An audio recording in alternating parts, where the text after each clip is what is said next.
Bonjour à tous, je suis ravie de vous accueillir au salon Art et Décoration et pour cette table ronde sur le thème des secrets d'une cuisine esthétique et fonctionnelle. Je me présente, je suis Nathalie Soubiran, rédactrice en chef adjointe du magazine Art et Décoration, et voici nos 3 experts qui vont se présenter. Bonjour, je suis Raphaëlle Coulon, je suis la directrice des ventes pour la France de la marque de cuisine Simatic, qui est donc une marque de cuisine allemande haut de gamme.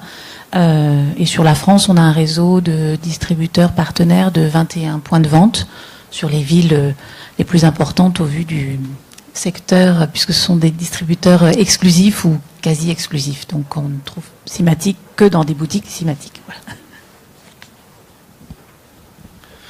Bonjour, Joris Poggioli, architecte d'intérieur. Je suis architecte d'intérieur, maintenant designer depuis 7 ans. J'interviens dans des domaines très différents qui vont du dessin d'une bouteille à l'aménagement d'hôtel. Donc la cuisine est pour moi un centre d'intérêt très important. J'ai eu l'occasion d'intervenir dans des espaces beaucoup plus petits parisiens et des espaces beaucoup plus grands à l'étranger et dans d'autres parties de la France. Et c'est à peu près tout. Bonjour, je suis Bruno Piquant, je suis directeur marketing de la marque d'électroménager Neff. Donc Neff est une marque d'électroménager allemande qui existe depuis 1877. Nous avons un stand ici d'ailleurs. Et vous nous trouvez essentiellement dans les réseaux cuisinistes, mais depuis quelques années aussi dans les grandes surfaces. Merci. Eh bien maintenant, je vous propose de rentrer dans le vif du sujet. Savez-vous qu'en France, nous changeons de cuisine tous les 23 ans, alors qu'en Scandinavie, on la renouvelle tous les 8 ans. Vous avez un projet, aujourd'hui nous allons essayer de vous aider à le concrétiser. La grande tendance d'aménagement en France, c'est la cuisine ouverte. Mais quelles sont les solutions d'aménagement, Joris ? Alors les solutions d'aménagement sont multiples. La cuisine ouverte se résume principalement à 3 ou 4 grandes dispositions. On peut parler de cuisine en U ou de cuisine en L.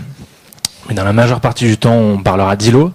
C'est cet îlot lui-même qui va prendre plusieurs fonctions dans la cuisine. On va travailler des îlots plutôt bar ou peut-être des îlots plus fonctionnels, type plateau de cuisson, intégrant des plateaux de cuisson ou des zones de travail. Le secret d'une cuisine ouverte, j'ai envie de dire que c'est l'invitation au salon et aux différentes pièces. Donc on peut également travailler à partir de ces plans des plateaux qui deviennent presque des tables pour dîner. Et ces éléments-là vont se conjuguer en fait avec les autres parties de la maison, d'où l'ouverture et la non-ouverture à la fois, car il faut que la cuisine reste un espace bien délimité visuellement, voilà, on peut le voir ici, visuellement. Oui, c'est vrai que la salle à manger disparaît de plus en plus des maisons. Exactement, la salle à manger a tendance un peu à disparaître et non à la fois, car on a sur différents projets, certains de mes clients ont été très désireux de garder une forte identité pour la cuisine, par exemple des personnes qui aiment beaucoup faire à manger et qui avaient besoin de quelque chose de très fonctionnel, et d'autres au contraire de quelque chose de très minimaliste, où la cuisine disparaissait presque dans le salon à manger et devenait presque du mobilier. Donc c'est des goûts et des couleurs, comme je dirais. Raphaël, vous pouvez nous parler des différents types d'îlots ? Alors effectivement, l'îlot est une demande majeure aujourd'hui parce qu'on travaille essentiellement sur ce qu'on appelle maintenant la pièce à vivre de la maison, qui inclut toutes les fonctions et également bien sûr la cuisine. Donc l'îlot permet de délimiter la partie cuisine de la partie du reste de la pièce à vivre, qui sont salon, salle à manger, bibliothèque, bureau ouvert, enfin peu importe ce qu'on veut faire de ce grand espace où on reçoit. Et donc l'îlot peut être utilisé effectivement juste en rangement, c'est un plan de travail plat, lisse, avec dessous, en recto et verso, des rangements, tiroirs, portes, où on va ranger la vaisselle, les accessoires de cuisson, etc. Mais on peut aussi en faire un espace plus fonctionnel, dans le sens où on peut y intégrer, comme disait Joris, la plaque de cuisson. Donc bien sûr, ça va appelé aussi un système de hottes.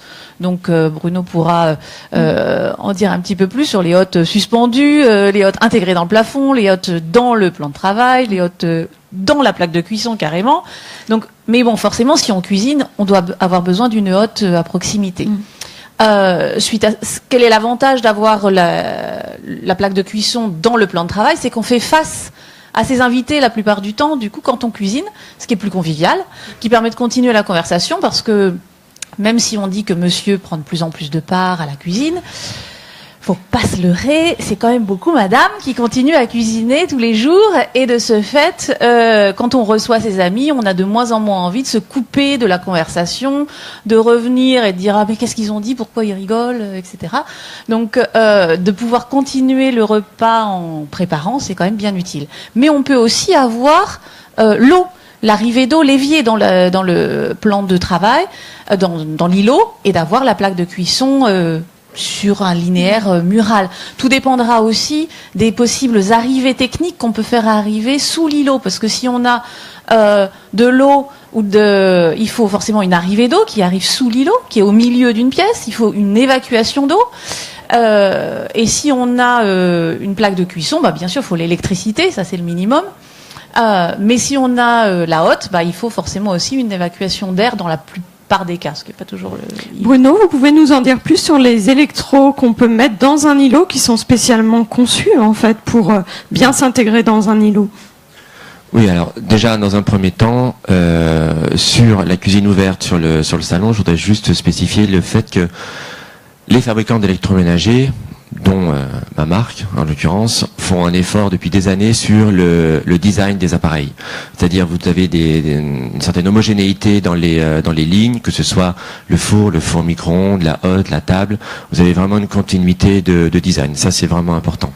Concernant l'équipement de l'îlot, dans l'îlot, vous pouvez mettre un four sous plan, si vous le souhaitez. Vous pouvez mettre une table de cuisson, comme l'a spécifié Raphaël juste à l'instant. Mais surtout, ce qui est intéressant, c'est l'aspiration. Parce que à partir du moment où on a un espace ouvert sur le salon, si quand vous cuisinez, vos invités sentent l'odeur de friture ou toutes les bonnes odeurs qu'on peut aimer dans une cuisine, dans un salon, c'est pas toujours fort apprécié. Donc, pour ça, il existe différents types de hottes. Il y a les hottes de plan de travail, donc celles qui sont intégrées de part et d'autre de la table de cuisson, celles qui sont télescopiques, qui sortent du plan de travail lorsqu'on en a besoin, celles qui sont intégrées dans le plafond et qui viennent donc libérer encore une fois le champ visuel pour avoir une vue d'ensemble sur les convives et sur toute la pièce. Et puis vous pouvez aussi, le cas échéant, intégrer dans votre plan de travail des dominos, un domino friteuse, un domino cuiseur vapeur, un domino teppanyaki par exemple. Donc il y a plein de possibilités. Et l'intérêt de l'îlot et de la cuisine ouverte, c'est que la personne qui cuisine est toujours en contact avec les invités. Et ça c'est vraiment important pour les gens en règle générale, je pense, aujourd'hui. On parle de cuisine ouverte, mais certaines personnes sont quand même réticente à la laisser complètement ouverte. Alors, quelles sont les solutions pour séparer quand même un minimum sa cuisine de son salon? Alors les solutions sont multiples. On va dire que la grande tendance aujourd'hui c'est la verrière. Donc la verrière qui sont des châssis en fait, des châssis en acier qui accueillent des parois vitrées. Donc ces verres peuvent prendre différentes formes, différentes couleurs, différents aspects, différentes textures.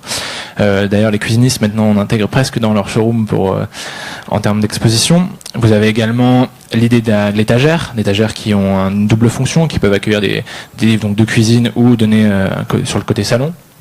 Vous avez également des jeux de claustras, donc les claustras qui sont des lamelles orientées qui laissent passer la vue et la lumière, qui vous permettent d'avoir une une semi-cloison, qui garde les bénéfices d'une cloison de la lumière, de laisser passer la lumière naturelle ou artificielle dans les deux espaces de vie. Vous avez également tout ce qui peut être potager. On retrouve beaucoup aujourd'hui des suspensions de plantes, de petits pots, de choses comme ça, des parois qui deviennent presque décoratives avec la multiplicité d'herbes aromatiques par exemple. Donc on a diverses et multiples choses. Il faut juste se laisser inspirer, j'ai envie de dire. La cuisine ouverte se fait de plus en plus esthétique.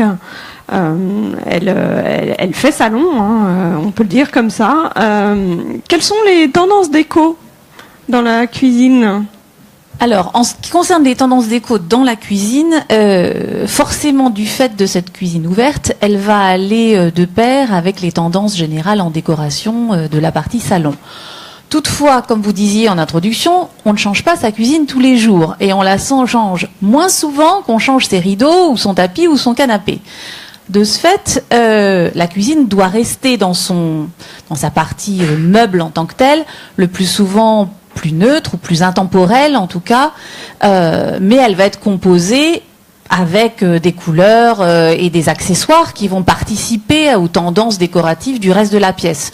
Je pense aux luminaires, je pense au store éventuellement de la fenêtre, aux tabourets qui vont être autour de l'îlot quand on en fait un petit bar, etc. Ça, on aura peut-être tendance à changer plus souvent parce qu'on va changer la couleur, la texture, la matière, en même temps qu'on va changer les coussins de son canapé de temps en temps parce que la nouvelle couleur déco, ça devient, c'est plus bleu, c'est jaune, c'est plus jaune, c'est rouge, etc. Mais on va de moins quand même. Enfin, c'est de toute façon maintenant au niveau de la cuisine, ça reste quand même relativement sobre. Toutefois, on voit quand même apparaître des matières qui résonnent avec les tendances d'aujourd'hui, comme les matières métallisées. Donc le bronze, des effets cuivre, des effets laiton, que ça soit sur quelques-unes des façades. Alors on va pas faire une cuisine tout bronze ou tout laiton. Je dis pas que ça peut pas arriver, je risque pas à nous dire, mais c'est des fois un peu too much. Mais au moins sur une partie qui fait comme un petit zoom, le centre de la cuisine, on va travailler ça, ou sur les poignées, ou sur certains encadrements pour des vitrines, par exemple, parce que, comme on le disait, la cuisine participant à l'esprit salon, elle expose. Elle montre, on ne cache plus forcément tout, parce que déjà on a des beaux objets décoratifs, de la belle vaisselle. On n'a pas envie forcément de la cacher, on la met dans des vitrines et du coup, le contour de ces vitrines peut avoir un petit côté déco métallique qui en fait quelque chose d'assez élégant et assez luxueux. En parlant aussi métal, on a toute la partie inox qui rappelle aussi le côté un peu industriel ou le côté un peu professionnel de la cuisine. Là, on est plus dans la cuisine presque minimaliste, le côté massif, monobloc, qui va être un îlot central, qui sera un gros bloc un peu lourd, un peu uniforme, avec une seule couleur, une seule matière. Et dans ce cas-là, on peut oser l'inox ou les métaux plus brossés ou des choses un peu mates. Je ne sais pas ce qu'en pense Joris. Joris, qu'est-ce que vous posez, qu'est-ce que vous conseillez chez vos clients ? Alors, c'est une question très difficile parce que ça dépend d'abord d'eux, de ce qu'ils aiment et de ce qu'ils ont envie. On va dire qu'aujourd'hui, la cuisine est devenue le premier budget des ménages. Donc, on le voit de toute façon dans les émissions de télé, on le voit de partout, les gens se mettent à cuisiner. Et la tendance qui était de manger très très vite a été complètement bafouée par tout ce qui est Deliveroo et compagnie. Donc les gens prennent maintenant le temps de manger, de se faire à manger. Et du coup, ils veulent passer du temps et et prendre plaisir dans cet espace-là. Donc j'ai envie de dire que tout le monde s'est mis au créneau. Et du coup, maintenant, tout est possible. Rien qu'en poignée de porte, on a un choix qui est indéfini maintenant, que Raphaël parlait très justement du laiton, des choses comme ça. En façade également, qui est le prochain sujet, donc je vais pas déborder, mais tout ce qui est plan de travail, façade. Le bois est très fort aussi quand même dans la cuisine. Le bois est énormément sollicité, ça nous vient de Scandinavie, beaucoup d'inspiration, tout ce qui est couleur pastel par exemple, nous viennent de ces pays-là, et ce qui est assez chouette, c'est que on a des effets bois qui sont très très jolis pour des budgets qui peuvent être raisonnables. Le bois, bien sûr, on peut aller de 0 à 100, mais on... Expliquez-nous. Alors, par exemple, vous avez tout ce qui est bois clair, chêne clair, qui viennent toujours de ces pays scandinaves, qui sont facilement décorativement associables parce que on peut partir sur des couleurs pastel, on peut également partir sur du marbre, on peut également partir sur du blanc, j'ai envie de dire qu'ils s'associent à peu près avec tout. Il paraît que c'est la prochaine tendance, le pastel dans la cuisine. Ça vient, ça vient fortement même. Ça nous vient de multiples disciplines. Du graphisme par exemple, où les couleurs rose, bleu, vert, amande sont complètement arrivées en force, et du coup forcément ça se répercute dans nos espaces, et c'est des choses qui sont arrivées dans le design maintenant et qui ne seraient tardées dans la cuisine, je pense. Très bien, mais il y a quand même une présence très forte de la cuisine noire actuellement. Je vais laisser le professionnel du coup parler de la couleur noire. Mais alors le noir c'est chic, mais est-ce qu'au quotidien c'est facile à vivre? Ben, ça dépend quelle matière on utilise pour le noir. C'est-à-dire que quand on parle noir, on peut... Enfin, c'est comme quand on dit blanc, il y a plein de noirs, il y a plein de blancs. On parle de mat, on parle de brillant, ça dépend. On va dire que la tendance, à part le bois très clair, on a du bois aussi un peu rouge, de type noyer, olivier, des choses comme ça, avec des nœuds assez marqués. Et on a les choses très foncées, donc qui vont du gris anthracite, on va dire, au noir. Mais ça peut être un stratifié, donc un imprimé sur une porte, uni, lisse. Donc, bien sûr, maintenant, dans les marques de cuisine, la plupart du temps, les finitions mates sont protégées par, et c'est ce que Simatic a lancé également sur ses différentes finitions en mat, une couche anti-trace. Ça veut dire que, effectivement, quand on est mat, comme la peinture, c'est plus poreux. C'est-à-dire que ça laisse passer le gras, etc. Donc, quand on met ses mains dessus, surtout quand on a une cuisine un peu épurée et minimaliste sans poignée, ben on attrape la façade quand on ouvre les tiroirs et les portes. Donc on laisse des traces de doigts. Avec ces systèmes de revêtement anti-traces, ça fait comme un vernis mat qui va recouvrir par-dessus la partie laque ou peinture et qui va laisser en tout cas beaucoup plus de facilité de nettoyage et qui va marquer moins les traces de doigts. Donc, bien sûr, quand plus on est foncé et plus on est mat, plus les traces de doigts vont se voir. Mais on voit aussi les traces de doigts moins en fonction de l'éclairage sur les façades. Donc, si on a la lumière de face, on voit moins les traces que si elles viennent de côté. Donc, bon, après, c'est une question aussi de laisser aller. La cuisine reste une pièce à vivre et il faut aussi se laisser vivre dans cette cuisine. Actuellement, on est plutôt avec ou sans poignée? On va dire un peu des deux. Il y a deux grandes tendances de style qui vont selon nous et notre expérience, qui se côtoient. La cuisine minimaliste sans poignée reste dominante. C'est-à-dire que dans l'esprit de la plupart des gens, quand on parle moderne ou contemporain, on va penser minimaliste, c'est-à-dire des choses qui s'intègrent, comme Joris le disait, qu'on voit à peine. C'est-à-dire c'est tout lisse, c'est tout absorbé, il n'y a pas de creux, il n'y a pas de vide. On voit à peine où est la différence entre le tiroir et la porte, entre le mur et la porte. On veut cacher. Donc ça reste quand même une grande tendance aujourd'hui dans les ventes, parce que justement, la plupart des gens disent oui, mais au moins, je vois pas le bazar. Mais toutefois, on a une deuxième tendance essentiellement urbaine, c'est-à-dire dans les villes, où on a le côté envie un peu loft, dans lequel la cuisine a toute sa place ouverte, et où là, la cuisine se mélange complètement avec la partie salon et va devenir une grande bibliothèque aménagée finalement, où on ne sait plus où s'arrête le rangement des flûtes à champagne avec la bibliothèque. On mélange les livres de cuisine avec les souvenirs de vacances et on va mélanger le saladier avec la petite statuette africaine qu'on a ramenée, etc. Tout est un grand mélange de styles et la cuisine, du coup, à ce côté un peu industriel, loft, etc. ouverte, dans lequel à ce moment-là, on peut très bien retrouver des poignées parce que c'est dans les matériaux de la poignée qu'on va donner le petit clin d'œil esthétique aussi, en cherchant une façon de personnaliser sa cuisine aussi. Tout à fait. Quand on choisit une cuisine toute noire ou... Voilà, et puis ça permet aussi de faire vibrer certaines des contrastes, parce que la poignée, comme disait Joris, c'est un élément décoratif très important, et donc on n'est pas forcément en ton sur ton quand on est sur la poignée. Justement, des fois, on va chercher à dire la façade est noire, la poignée est cuivre, ou au contraire, la façade est blanche, la poignée est noire, de façon à jouer avec les formes et les matières et à faire des petites répétitions.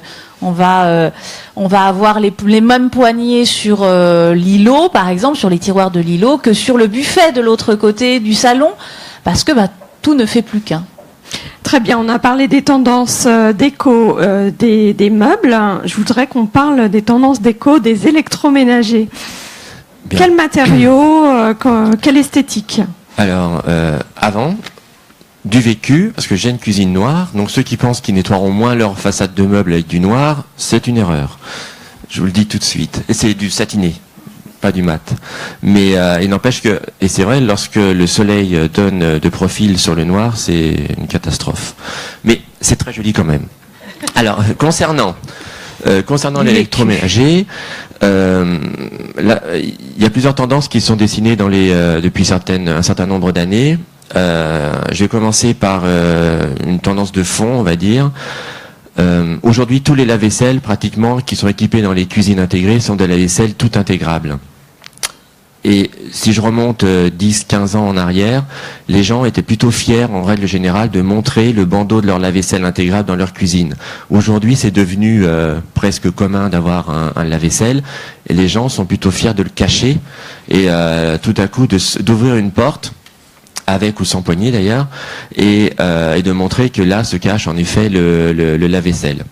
Quand on parle de design, j'avais vu une enquête il y a 3-4 ans de cela, où les Français déclaraient à 67% être naturellement des grands décorateurs.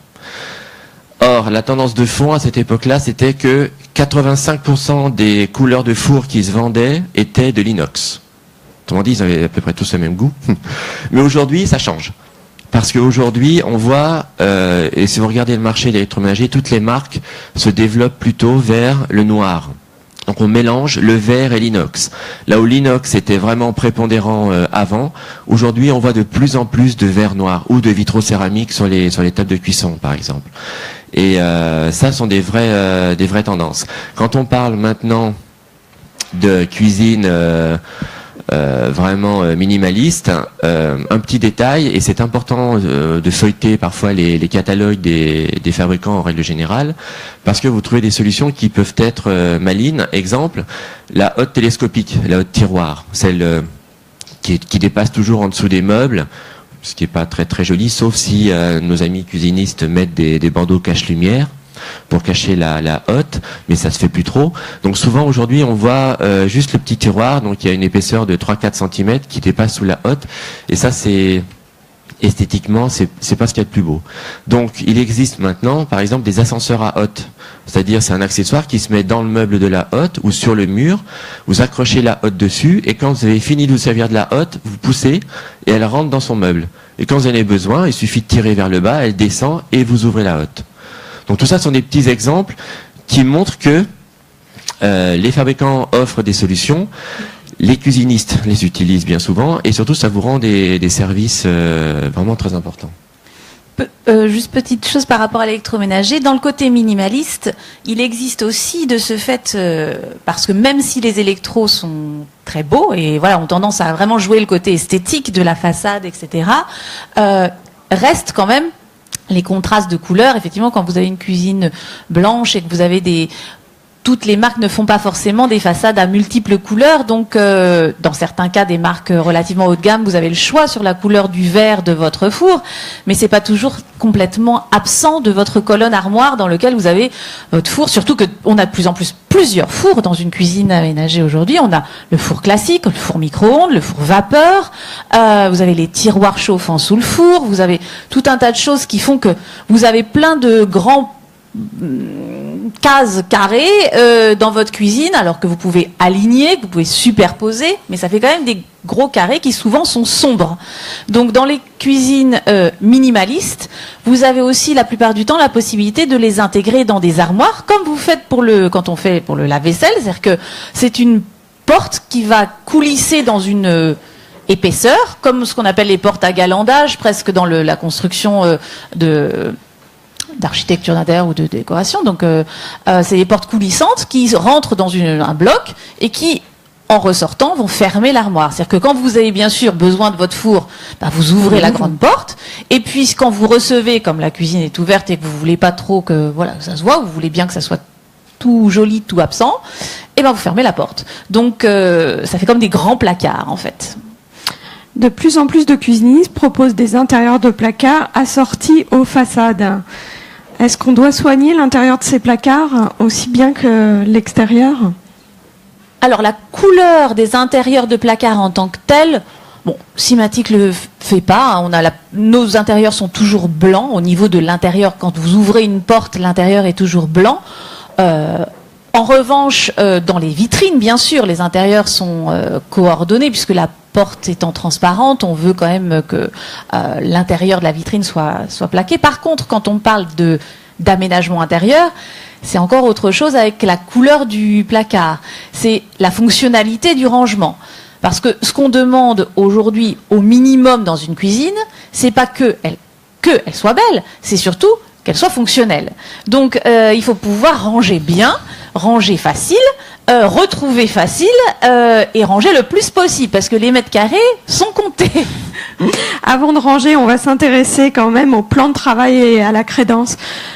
Quels matériaux choisir? Il y a quand même les matériaux classiques, les matériaux de synthèse. Alors, au niveau des matériaux classiques, qu'est-ce qu'on peut conseiller? Il en faut aussi pour toutes les bourses. Donc, expliquez-nous quel choix on a actuellement en plan de travail. Eh bien, comme la technologie évolue aussi énormément, le choix s'élargit au fur et à mesure. Toutefois, on va dire que le stratifié en plan de travail reste majeur dans l'entrée de gamme parce que c'est le plus abordable. Quels sont ces autres avantages aussi au niveau esthétique peut-être? Alors bien sûr, comme tout stratifié c'est une feuille de plastique imprimée. Donc vous pouvez y retrouver des imprimés comme vous voulez, un effet béton, un effet bois, voilà, etc. C'est un bel imitateur. Voilà, c'est un bel imitateur. Malgré tout, ça reste un peu plus fragile parce que ça reste comme une feuille de plastique qui est collée. Donc c'est plus fragile au choc, aux coupures, même si la technique fait que ils essaient de trouver des systèmes de plus en plus résistants, ça reste quand même quelque part une entrée de gamme aussi en résistance. Après, on va retrouver, bien sûr, tous les matériaux possibles. On va dire il y a les traditionnels, comme le bois. Mais le bois, c'est difficile à entretenir parce que faut l'huiler, etc. Et comme le bois, comme l'inox, par exemple, ce sont des matériaux qu'il faut accepter qu'ils vieillissent. C'est-à-dire que quand on investit dans une cuisine relativement chère et qu'elle est toute neuve, surtout quand elle est toute lisse, on se dit faut pas une rayure, faut pas un choc, faut pas une tache. Mais l'inox, vous allez poser le moindre élément dessus, vous allez le déplacer, vous allez avoir un effet de frottement. Donc il existe des inox déjà un peu brossés qui vont éviter que les rayures se voient, mais l'inox il est fait pour être vieilli, pour être patiné. Donc il faut, quand on va se dire moi je veux quelque chose d'un peu industriel, etc., et qu'on va basculer vers l'inox, il faut savoir que votre plan de travail il va être rayé tout de suite. Et c'est ça qui va faire la beauté de la chose aussi. Comme le bois, il va avoir des traces de ronds, de verre, de bouteilles, etc. Donc c'est les matériaux naturels. Joris, vous posez aussi beaucoup de plans de travail en pierre, notamment du marbre. Est-ce que vous pouvez nous parler de ce choix aussi, qui est totalement différent? Oui, il se trouve que dans les cuisines du coup minimalistes ou non, pas du tout, même dans des cuisines plutôt authentique, on a ce retour en force du marbre. Donc le marbre a l'avantage d'exister par milliers. Il y a 1 million de marbres qui existent. Donc en termes de décoration, ça permet absolument toutes les folies. On est majoritairement sur du blanc ou du noir. Donc quand on parlait de noir tout à l'heure, ça peut être également des façades de cuisine en noir, en marbre noir, qui ont un certain coût certes, mais ça existe. En termes de pierres, on a également tout ce qui est les pierres synthétiques qui arrivent très très très fort dans les cuisines. Les quartz, les dectons, pour sans citer de marque, mais des pierres synthétiques qui sont en fait des... Qu'est-ce qu'on doit en penser de ces pierres synthétiques? Est-ce que c'est facile à vivre? Est-ce qu'on a un choix de couleurs intéressant? En fait, le dilemme est toujours dans la question est-ce que je veux une pierre naturelle ou non? Si on passe cette question-là, il est vrai que les pierres synthétiques, malgré leur coût, sont indestructibles. Certains vendeurs de pierres viennent dans notre agence et nous montrent qu'avec un chalumeau, la pierre reste intacte. Donc c'est pour les gens qui ont vraiment des craintes. Mais ce qui se passe, c'est qu'aujourd'hui, les fabricants de ces matériaux-là synthétiques se sont rendus compte qu'en étant seulement unis, ça marchait pas. Donc maintenant, ils viennent à copier les effets marbre, par exemple, les effets bois, les effets céramique, les effets béton. Donc on a presque une copie, on va dire, un stratifié version luxe du plan de travail. Effectivement, donc c'est ce qu'on appelle, la céramique, c'est-à-dire qu'il y a aussi toute la partie céramique qui est dans l'esprit des gens. La céramique, c'est carrelage, mais donc c'est effectivement une matière à base de silice, enfin voilà, donc qui est le même composant que le carrelage, mais c'est pas des carreaux, c'est un grand panneau. Donc et la céramique, elle est très résistante. Non seulement elle est résistante aux rayures, bon alors ça reste de la céramique, donc elle peut casser, mais bon, voilà, faudrait laisser tomber vraiment, enfin, faudrait que le meuble du haut tombe sur le plan de travail pour que ça casse, mais malgré tout, ça reste plus fragile que, je sais pas, un granit au niveau des chocs. Toutefois, c'est aussi très très hygiénique, parce que la céramique est lisse, et du coup, elle se permet de se nettoyer très facilement. Et elle n'est pas du tout absorbante. Alors que, et c'est pour ça que dans la tendance actuelle des effets marbre, ou de la matière marbre, ou du dessin du marbre, on a de plus en plus des céramiques qui ont ce dessin en marbre, qui vont donc faire l'effet du marbre, réellement. De loin, on est incapable de distinguer la différence. Par contre, le marbre en tant que pierre est très absorbante pour les taches de vin, les taches de citron, d'huile, etc., ça va tacher et endommager le marbre de manière irréversible. Alors que la céramique, c'est comme un carrelage. Donc, le liquide ne passe pas à travers et ça ne se tache pas. Donc, c'est extrêmement résistant. Et en plus, on peut en faire des plans de travail très fins. La tendance, c'est quoi? C'est le plan très épais ou le plan très fin? Les deux. L'intermédiaire. Alors, dans quel cas on prendra plutôt un plan très épais? Pour quelle esthétique? Et dans quel cas on prendra plutôt un fin? Alors, il y a plusieurs raisons. Il y a des raisons esthétiques et il y a des raisons fonctionnelles. Parce que dans une cuisine, on cuisine souvent debout. Donc, déjà, ça dépend de la taille des gens qui vivent dans la maison. Donc, on va s'adapter pour que quand vous êtes debout, vous ne cassiez pas le dos à chaque fois que vous cuisiniez. Et en fonction de ce qu'on fait, on a besoin plus ou moins de hauteur. C'est-à-dire que quand vous êtes devant votre évier, vous penchez parce que l'évier est en creux. Donc, si vous voulez laver quelque chose dans votre évier, vous avez intérêt à ce que votre plan de travail soit pas trop haut. Parce que déjà, il faut que vous penchiez à l'intérieur. Par contre, si ou plutôt aussi, plutôt que votre évier soit un peu plus en hauteur, puisque vous allez vous pencher à l'intérieur. Donc, pour éviter que vous penchiez de trop, vous avez tout intérêt que votre plan de travail soit un peu plus haut que le standard, on va dire. Alors que quand vous cuisinez, surtout si vous cuisinez des choses de type, plus souvent avec des fétus, des choses comme ça, qui sont des instruments plutôt hauts, vous avez peut-être intérêt à ce que votre plan de travail avec la plaque de cuisson soit un peu plus basse, parce que si vous voulez regarder ce qui se passe dans votre casserole, vous avez plutôt intérêt à ce que les choses soient moins haute. Donc, il peut y avoir des raisons purement fonctionnelles, et puis il y a des raisons esthétiques. Donc ça, effectivement, Joris, en tant qu'architecte d'intérieur, pourra le confirmer. On va pouvoir jouer les contrastes, parce que ce qui est intéressant, et la plupart du temps, on a plusieurs espaces dans la cuisine. On a ce qui se passe au mur, où on a souvent, par exemple, l'évier, et puis on a l'îlot, où on va avoir la plaque de cuisson. Donc, on peut aussi jouer des face-à-face en utilisant la même matière pour le plan de travail, et puis d'un côté très fin, et de l'autre côté plus épais. Ça permet que ça soit un peu moins triste, on va dire, esthétiquement. Et puis ce qui se passe également, c'est que, comme je vous le disais, que la cuisine est devenue au centre de l'habitat. Du coup, tous les fabricants, que ce soit de béton, de pierre, de bois, de absolument tout, ont créé une technologie qui revient presque à du plaquage bois et qui vient se coller en fait sur du nid d'abeille. Ce qui permet en fait d'avoir des plans de travail extrêmement épais qui autrefois pouvaient coûter très très très cher. Et du coup aujourd'hui on peut avoir un plan de travail en béton par exemple de 8 cm avec une légèreté incroyable, donc qui permet des grands porte-à-faux dans la cuisine, donc qui est esthétiquement très intéressant. Et on peut également avoir par exemple une pierre, n'importe laquelle, collée sur une façade de tiroir, parce que cette technologie là nous le permet. Très bien. Je peux? Oui. J'ai juste un petit mot à dire sur l'électroménager et les plans de travail.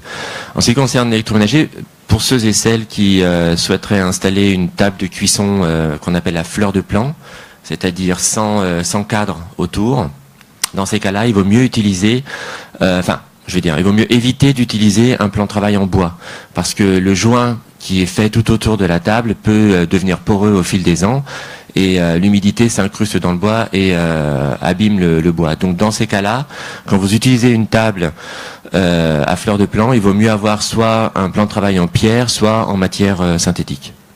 C'était ma seule petite remarque sur Très intéressant.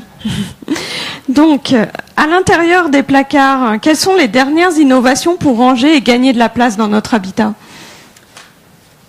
Eh bien, l'important, je pense, dans les aménagements intérieurs, c'est aussi la modularité. Pourquoi ? Parce que, comme on disait tout au départ, une cuisine, on investit pour aujourd'hui une vingtaine d'années. Alors, espérons que ça va redescendre un peu, parce qu'aujourd'hui, malheureusement, effectivement, la plupart des Français viennent changer leur cuisine quand le tiroir leur est tombé sur les pieds. Donc, jusqu'à ce que le tiroir fonctionne à peu près bien, on va bidouiller, etc. Éventuellement, avec le côté je fais moi-même, on va patiner ces anciennes façades.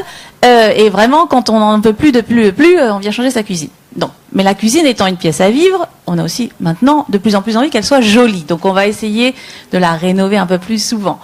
Toutefois, même si c'est 15 ans, il y a autre chose qui change dans la maison, c'est vous. Vous vieillissez, vos enfants grandissent, ou il y a des enfants, il n'y avait pas d'enfants et il y a des enfants. Donc la façon d'utiliser la cuisine va changer dans les 15 ans à venir.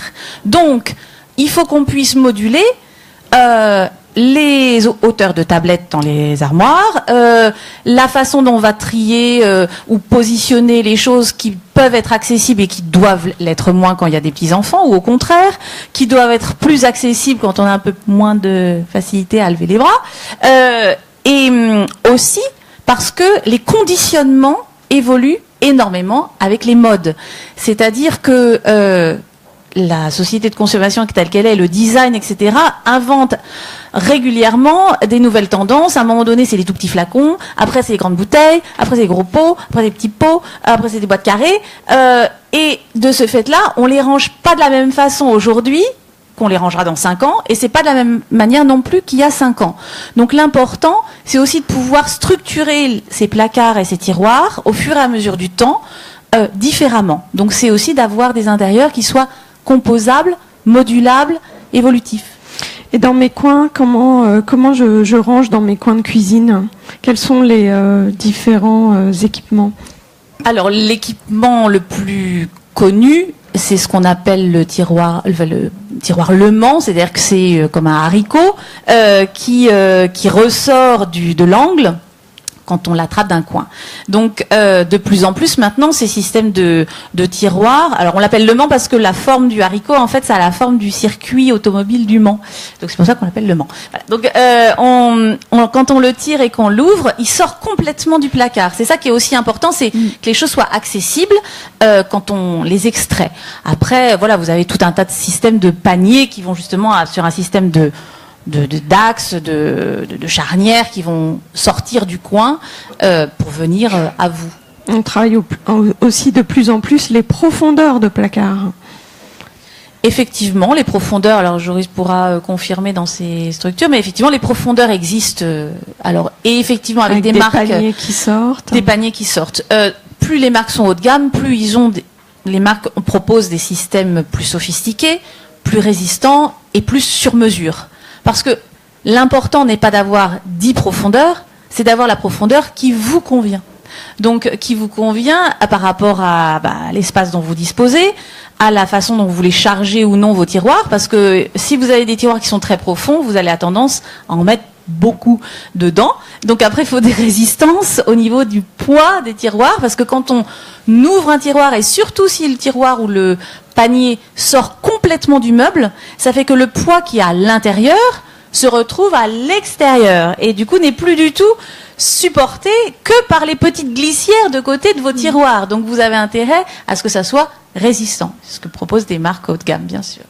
On parlait d'évolution de consommation, on a tous une machine expresso, le robot multicuiseur, mais alors comment on le range dans la cuisine si on n'a pas envie qu'il soit toujours sur son plan de travail, même s'ils sont toujours plus beaux et que parfois alors ça moi, fait partie de la déco. Un mauvais exemple parce que comme j'en dessine un peu, j'ai plus envie qu'on les voit qu'on ne les voit pas. Mais ce qui se passe, c'est qu'aujourd'hui dans les cuisines, comme l'a très justement dit Raphaël, on va s'adapter aux typologies de rangement. C'est-à-dire qu'on va retrouver des placards très fins, par exemple, pour ranger des très boers, mais on va également retrouver des placards très larges et très ouverts pour ranger tout ce qui est canaux, des compagnies qu'on n'a pas envie de laisser traîner. C'est vrai que la tendance d'une cuisine minimaliste, comme l'a justement dit Raphaël encore une fois, sont des grands panneaux en fait qui viennent cacher ces éléments de rangement. Ou à l'intérieur, on peut laisser un peu plus de boxons. Mais sinon, c'est vrai qu'une espresso, 90% du temps, on les reste sur le plan de travail. La technologie arrive aussi dans la cuisine. C'est un vrai plus ou c'est un gadget? Je pense aux ouvertures automatiques des portes, aux tiroirs qui sortent aussi tout seuls, aux éclairages qui s'allument tout seuls dès qu'on ouvre un placard. Qu'est-ce qu'on doit en penser? Disons que ça facilite la vie, mais c'est pas encore rentré dans le quotidien. C'est-à-dire que, bien sûr, comme tout développement, on focalise beaucoup dans la presse ou etc. sur les nouveautés, sont donc les dernières choses qui viennent d'être inventées, mais le temps que ça arrive chez les gens et que les gens réellement l'utilisent, parce qu'il suffit pas non plus toujours d'avoir quelque chose juste parce que c'est la dernière tendance. Il faut pouvoir aussi savoir l'utiliser, pouvoir l'utiliser. Ça peut faciliter la vie quand même. Ça facilite la vie. Quand on parle des ouvertures de portes ou de tiroirs automatiques, vous avez ce qu'on appelle les ouvertures manuelles et puis vous avez les ouvertures électroniques. C'est-à-dire que après vous avez celle où vous appuyez, vous devez quand même appuyer un petit coup sur votre façade de tiroir et puis vous avez un ressort en fait qui est à l'intérieur et qui pousse le tiroir et qui vous l'ouvre. Donc ça c'est ce qu'on appelle le côté manuel. Donc vous n'avez pas besoin d'électricité pour ça. Et vous avez les ouvertures électroniques où il y a un petit boîtier à l'intérieur du placard, derrière les tiroirs, qui va être beaucoup plus sensible et qui va réaliser une poussée sur le tiroir beaucoup plus délicate, on va dire, que le petit bouton pression. Et de ce fait-là, on ne le met pas dans tous les meubles de cuisine. On va les mettre surtout, souvent, sur le meuble qui contient la poubelle. Parce que souvent on aime bien quand on a les mains sales ou qu'on a justement une assiette dans les mains, pouvoir faire ouvrir ce qu'on appelle le coulissant, c'est-à-dire le très grand tiroir qui comporte la poubelle qui va sortir pour pouvoir verser les choses sans salir. Et puis on a aussi beaucoup pour les meubles hauts, c'est-à-dire que comme on n'en a pas beaucoup parlé, mais on a aussi très envie d'utiliser, comme les surfaces habitables sont chères, le plus possible ces volumes. Donc on va essayer de mettre des rangements le plus haut possible. Alors bien sûr, on range pas les tasses à café qu'on utilise tous les jours sur l'étagère du haut, mais malgré tout, les portes de meubles sont très hautes parce qu'elles vont aller jusqu'au plafond. Et on a à ce moment-là tendance à avoir des portes non pas qui s'ouvrent comme ça, mais qui s'ouvrent en pliant par exemple vers le haut. Et pour l'ouvrir, le bas de la poignée ou les choses, est à votre portée, mais quand elle est ouverte, pour aller la rechercher en hauteur et la refermer, c'est encore mieux quand on a des petits boutons qui vous la rabaissent électriquement. C'est bien plus pratique. Effectivement, au niveau de l'électroménager, il est toujours plus intelligent, il nous facilite quand même beaucoup la vie avec les derniers modèles qui sortent actuellement. Alors on essaye toujours de faciliter la vie des consommateurs. Chez Nef, on n'est pas des fous de technologie. Ce qu'on cherche, c'est vraiment la technologie qui va faciliter la vie du passionné de cuisine. Par exemple, tout à l'heure, je vous parlais des hôtes. Aujourd'hui, on a inventé des systèmes qui détectent une molécule odorante dans l'air. C'est-à-dire que jusqu'à présent, on avait des systèmes qui détectaient les fumées, les vapeurs. Donc c'était un système infrarouge qui déclenchait la hotte. Aujourd'hui, il y a des petites résistances qui, toutes les secondes et demie, vont brûler les molécules en suspension dans l'air. Par exemple, vous revenez d'un footing, vous n'avez pas pris de douche, la hotte va se mettre en marche. C'est un message, par exemple. Mais ce qui est intéressant, c'est que la hotte se met en route vraiment toute seule. Donc ça, c'est une forme d'intelligence qui va vraiment aider le consommateur. Deuxième intelligence intéressante, c'est tout ce qu'on trouve en matière d'électronique dans les tables de cuisson. Par exemple, aujourd'hui, vous pouvez acheter des tables de cuisson où déjà pré-réglées sur la table, vous avez une grande zone de cuisson rectangulaire La partie devant est faite pour faire frire, la partie du milieu est faite pour mijoter et la partie du fond est faite pour maintenir au chaud. Donc il suffit de pousser votre casserole ou votre cocotte sans avoir à refaire de réglage. Et la table s'adapte toute seule. Il y a aussi des tables de cuisson. Il suffit de poser la casserole sur la table et elle vous dit voilà, c'est ce foyer-là qu'il faut allumer. Vous gagnez un peu de temps. C'est vraiment des systèmes pour faciliter la vie des gens. Et sans intelligence, à part celle de l'être humain, on a aussi des solutions qui sont très pragmatiques, comme par exemple, dans nos gammes, on a les fours qu'on appelle slide and hide, c'est-à-dire c'est des fours, quand vous ouvrez la porte, elle rentre, elle se glisse sous le moufle. Ce qui fait que dans les petits espaces, vous avez aucune place de perdu parce que dès que le four est ouvert, la porte est carrément encastrée sous l'enceinte du four. Donc vous gagnez de la place encore une fois, et ça c'est une forme d'intelligence, je dirais, mais plutôt mécanique cette fois-ci. Très bien. Merci pour votre intervention. C'est maintenant à vous de poser vos questions à nos experts. Un micro va passer dans la salle.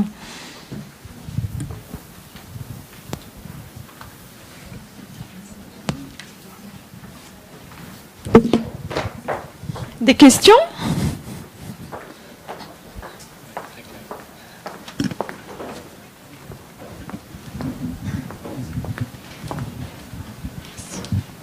Quelqu'un a des questions ?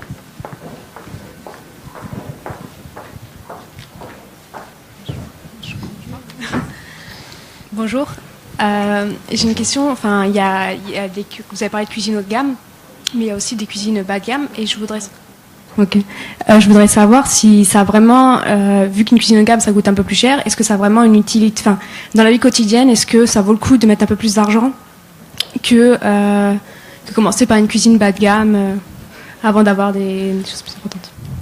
Alors, je vais me permettre de répondre. Après, Joris pourra dire, effectivement, lui, il gère plus largement, je pense, différents budgets. Mais en ce qui concerne les cuisines haut de gamme, c'est comme tout produit. Aujourd'hui, de la même manière, vous allez dire, il y a des voitures bas de gamme et haut de gamme.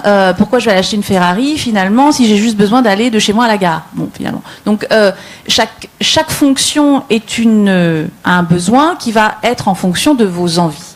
Techniquement parlant, il y a quand même des raisons pour lesquelles les cuisines haut de gamme sont plus chères que les cuisines entrée de gamme. La première raison, c'est la personnalisation. Donc effectivement, si vous avez besoin juste d'un meuble bas de 60 cm qui est une taille standard, sous évier, sans poubelle électronique, etc., un meuble avec juste 2 portes et des petites poignées et 2 étagères, franchement, la différence va être uniquement sur votre facture et pas trop sur la technique. Par contre, on voit aujourd'hui, maintenant, énormément, et surtout dans les villes, les espaces sont petits, on va être au millimètre à essayer d'optimiser la profondeur, justement, pour avoir des passages correspondants, les hauteurs, les largeurs, pour que ça aille d'un mur à l'autre, surtout quand on est dans un esprit minimaliste, il faut que ça s'intègre d'un mur à l'autre.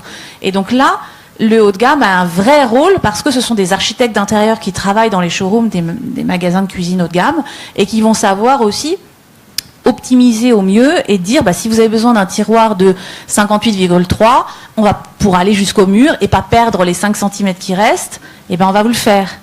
Et puis ça va aussi avoir, c'est une question de quantité de fabrication bien sûr, Ikea et de lieu de fabrication. Les cuisines haut de gamme, quand on parle de cuisine allemande, c'est pas juste la marque est allemande, comme l'électro. C'est fabriqué en Allemagne, donc voilà, avec un niveau aussi de prestations, de qualité de fabrication, mais aussi de matériaux et de respect de l'environnement, qui va de pair aussi avec les produits haut de gamme. C'est comme les vêtements, hein.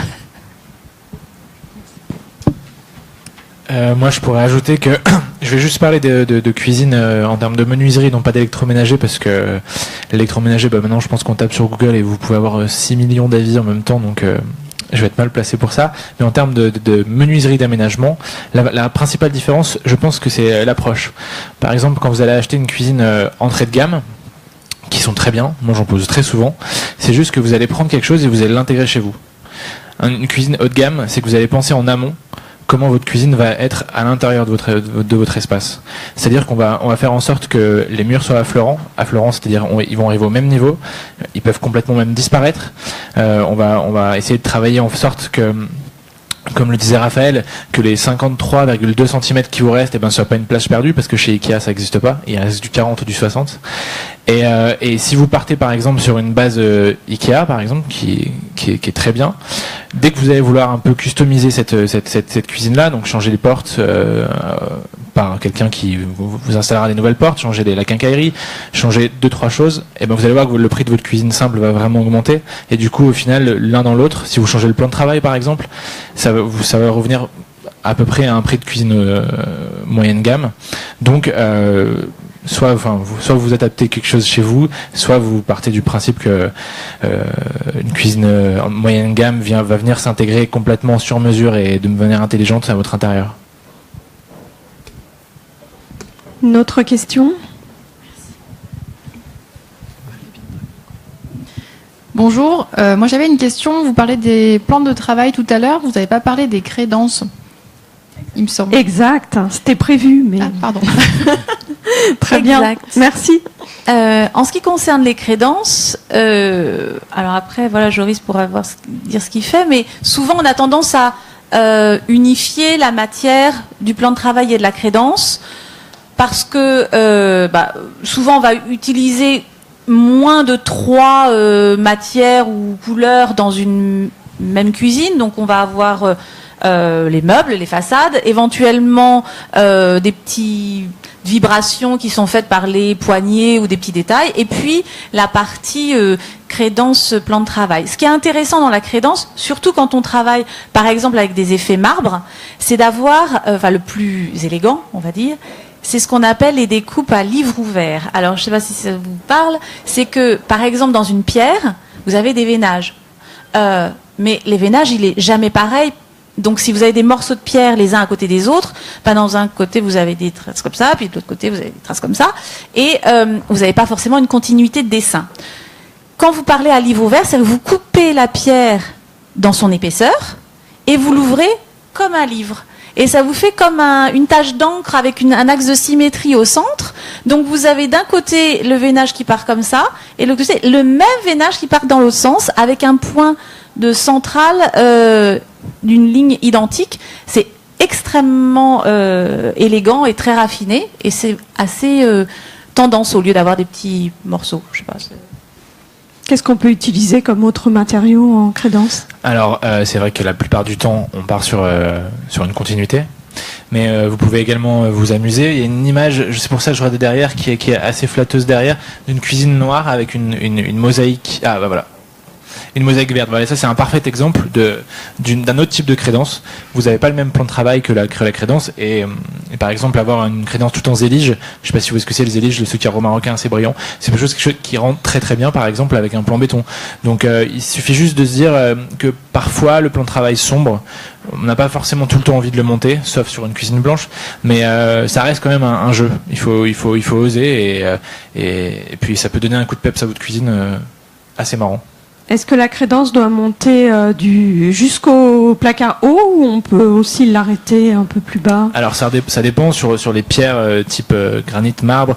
On travaille de 2 façons différentes. On travaille souvent avec des crédences soit de 20, soit de 70. Il se trouve qu'une crédence de 70, il n'y a pas de meuble haut, ça va être assez disgracieux parce que on va monter pour ne pas monter, et pourquoi pas monter jusqu'au plafond. Mais la plupart du temps, oui, on monte jusqu'au meuble haut, sauf s'il n'y en a pas. Et dans ce cas-là, on va partir sur quelque chose de beaucoup plus fin, beaucoup plus dessiné, beaucoup plus élégant. Et ça, c'est variable en fonction des pays en Europe. Par exemple, nous, on arrête souvent la crédence sous le meuble haut, mais en Espagne, ils la montent jusqu'au plafond. Et ils carrelent le mur jusqu'au plafond, et ils viennent seulement appliquer les meubles hauts par-dessus. Donc c'est vraiment, il y a aussi une question de culture là-dessus. Justement, là, dans les autres tables rondes qu'on a faites les 2 derniers jours, on a aussi parlé du retour du carrelage en crédence. Alors, en effet, parce que c'est très chouette. C'est très chouette parce que aujourd'hui les fabricants de carrelage s'amusent vraiment, et on a des marques, je je vais pas en citer aujourd'hui, mais il y en a des marques qui font des choses, qui travaillent avec des designers, avec des graphistes et qui font des choses vraiment très très jolies, vraiment incroyables, et qui peuvent juste sur 3 mètres carrés donner tellement de peps à une cuisine blanche que on se fait pas prier et on les utilise. Donc oui, le carrelage carrément en petits carreaux, 20-20, 10-10, 5-5. Tous les formats. Tous les formats. Même les carreaux grands de métro, formats. comme pour les petits budgets par exemple, les carreaux de métro, c'est quelque chose qui marche très très bien. Pour un côté un peu loft, avec des suspensions un peu atelier, le carreau de métro c'est quelque chose qui coûte 10 € du mètre carré et qui marche vraiment très très bien. Carreau de boucherie également, c'est très joli. Sur cette image, on a du papier peint en crédence. Alors attention. Hein. Difficile. Mais en fait, il y a une plaque de verre au niveau de la plaque de cuisson. Ouais, voilà. Et donc c'est aussi une technique qu'on utilise, enfin c'est pas moi l'expert, mais c'est aussi une technique qu'on utilise pour les carreaux de ciment, parce que les carreaux de ciment reviennent beaucoup. Alors comment on les utilise, comment on les protège?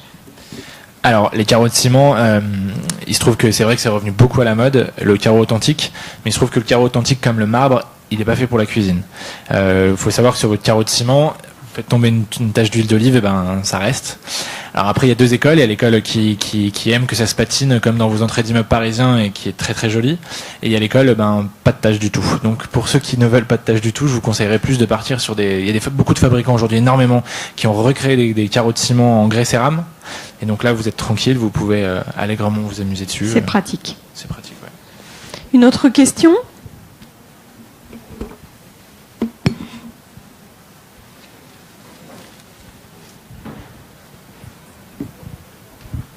Bonjour, moi j'aurais voulu qu'on parle un petit peu plus des hottes, les différentes hottes. Avec joie. Leurs différentes performances, parce qu'on n'a pas tous une hotte qui peut être aspirante, je crois, c'est-à-dire avec un tuyau qui part vers l'extérieur. Nos appartements ne permettent pas toujours ça. Donc qu'est-ce qu'on peut faire? Alors, vous pouvez installer votre hotte en recyclage. Donc pour le recyclage, aujourd'hui, il existe beaucoup de techniques en fait. Soit vous utilisez un filtre charbon, donc un filtre classique qu'on utilise depuis des années. L'inconvénient, c'est que l'avantage d'abord, c'est que vous n'avez pas d'évacuation à faire et vous avez quand même une certaine efficacité. Le premier inconvénient, c'est que vous perdez à peu près 30% d'efficacité par rapport à la puissance qui est inscrite sur le catalogue ou sur la notice d'utilisation de votre hotte. Et deuxième inconvénient, c'est que vous augmentez le niveau sonore de votre appareil.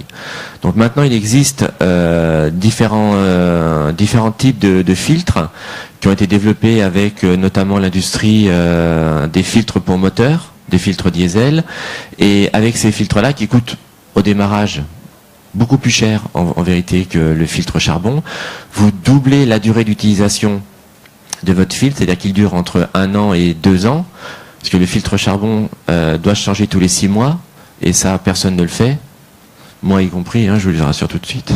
Mais le filtre Clean Air, lui, dure entre 1 an et 2 ans, et surtout, il conserve l'efficacité à 98% de votre hotte, donc vous perdez que 2% d'aspiration seulement, et il augmente le niveau sonore seulement de 3 décibels.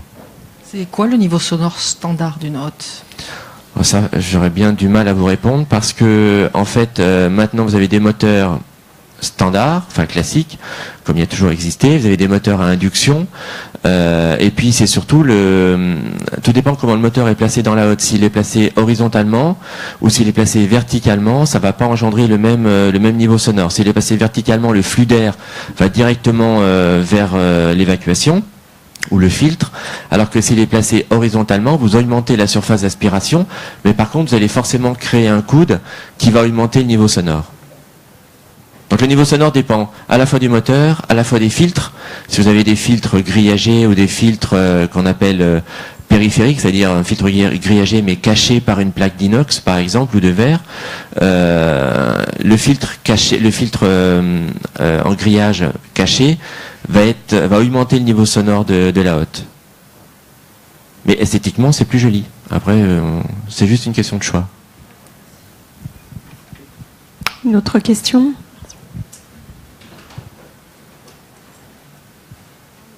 Sans regret.